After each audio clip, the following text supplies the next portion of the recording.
Well, today's question is, what causes a polar plunge to hit the area, basically our south? That's from Isaac Floyd. And as a matter of fact, that is a good question because we've got a polar plunge happening next week. This area may be saying, well, isn't this cold enough? No, this is actually a kind of watered down polar air. It's more like a Canadian air that's basically overhead that's giving us 40s and 50s out there.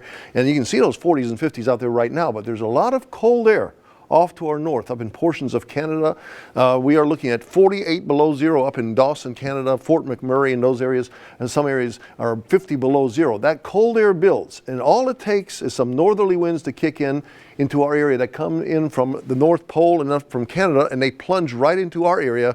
And with those colder conditions, you get a chip of that cold air, or with those windy conditions coming in from the north, you get a chip of that cold air that plunges into our area. Basically, it's that simple. So, Craig, that's the kind of a forecast that we have in our neck of the woods coming up here as we go into next week. A lot of folks may be saying, again, this is the cold stuff. No, this is just watered down Canadian air, Arctic air that's in our area right now. We're seeing temperatures only in the 40s and 50s, pretty close to where we should be for this time of year. Next week will be the coldest week that we've seen so far this season, and that's coming up again as early as Sunday night into portions of Monday. Between now and then, we will have some severe weather to deal with. We'll talk more about that in a few moments. All right, John, thanks so much. Now to award season kicking off.